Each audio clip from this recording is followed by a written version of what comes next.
챗 GPT 꼭 알아야 해? 라고 생각하시는 분 있으시죠?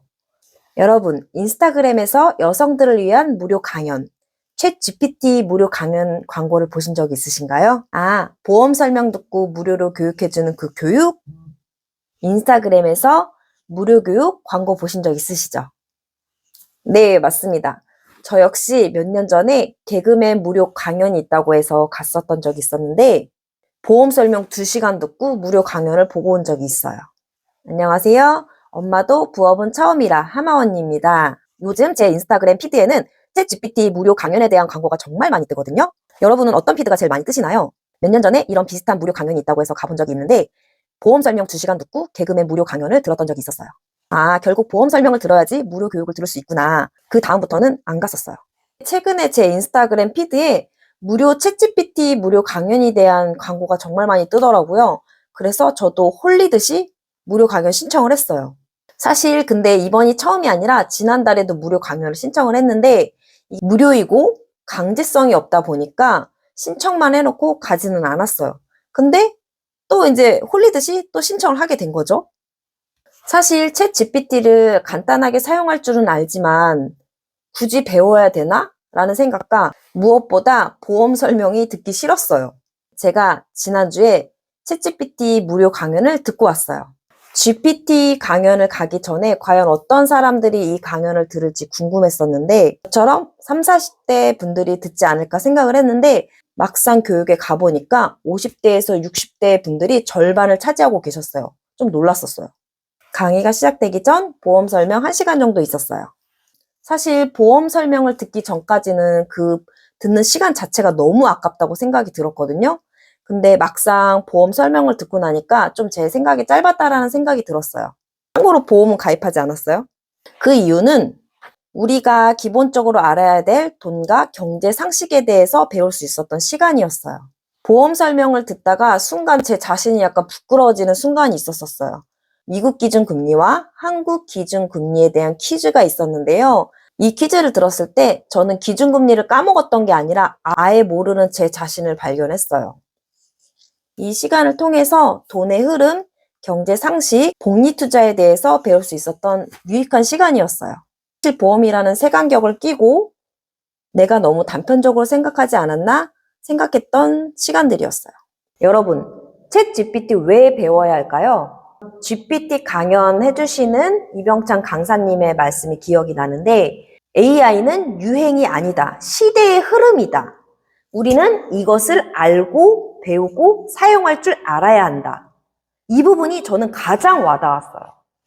챗GPT로 온라인 부업 시작하는 방법 2가지 알려드릴게요.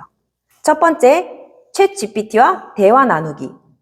글쓰기가 너무나 익숙하지 않으신 분들이라면 챗GPT가 더 익숙하지 않으실 거예요. 사실 챗GPT에다가 그냥 질문 던지면 되는 거 아니야? 라고 생각하는 사람들 정말 많아요. 제가 그렇게 생각을 했었어요.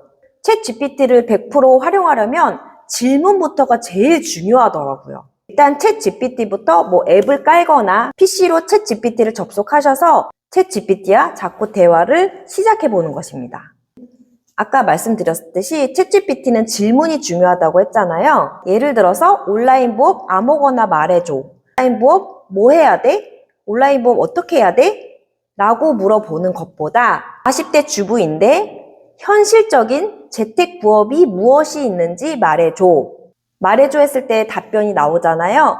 그 안에서 내가 좀 이해가 안 된다? 그러면 더 자세하게 말해줘. 라고 해볼 수도 있고요. 그리고 더 쉽게 설명해줘. 라고 해볼 수도 있어요. 그러다 보면 그 안에서 분명히 아이디어를 찾을 수 있어요. 챗 GPT한테 질문을 할 때 너무 큰 맥락으로 물어보시면 비효율적이라는 거죠. 부업 아무거나 말해봐. 좋은 아이디어 내줘. 알아서 해줘. 뭐 이런 식으로. 이거는 별로 좋지 않은 예시라는 거. 한 가지 더 예시를 드려볼게요. 나는 5년 경력 단절된 가정주부야. 온라인 부업에서 아무것도 모르는 사람이야. 쉬운 단어를 사용해서 친근하게 설명을 해줘. 챗GPT한테 자세하게 질문을 하는 거죠. 챗GPT가 내놓은 답변이 또 이해가 안 간다. 그러면 더 자세하게 설명해줘. 더 자세하게 간략하게 요약해줘. 천자 이내로 설명해줘. 라고 하면 그 안에서 또 답변을 얻을 수 있습니다. 두 번째, 블로그 글쓰기를 시작할 수 있습니다. 모든 온라인 부업의 기본은 글쓰기부터입니다.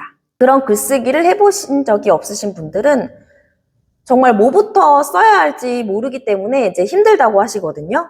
어떻게 해서 블로그 개설까지 했는데 도대체 무슨 글을 써야 할지 막히잖아요. 그럴 때 챗GPT를 이용하면 글쓰기 주제 아이디어를 얻을 수 있다는 거죠. 아주 예시가 잘 나온 부분이 있어서 공유 드릴게요. 아나엘 디노님의 책에 나와 있는 예시인데 제가 이 부분 보여드릴게요. 댓글 쪽에 나와 있는 예시가 정말 괜찮아서 공유 드릴게요. 뭐뭐 하려는 사람들을 위한 블로그 포스팅을 작성하려고 해.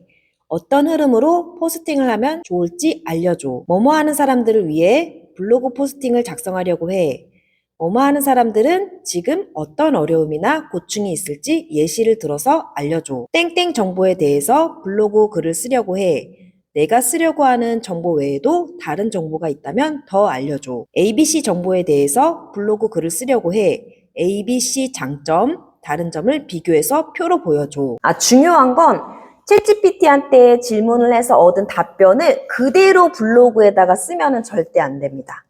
챗GPT AI가 준 답변을 그대로 쓰기보다는 그 안에서 아이디어를 얻어서 응용해보고 활용해서 글쓰기를 하라는 뜻인 거죠. 챗GPT를 사용하는 핵심은 어떻게 하면 챗GPT로 더 좋은 답을 얻을 수 있을까? 이거예요.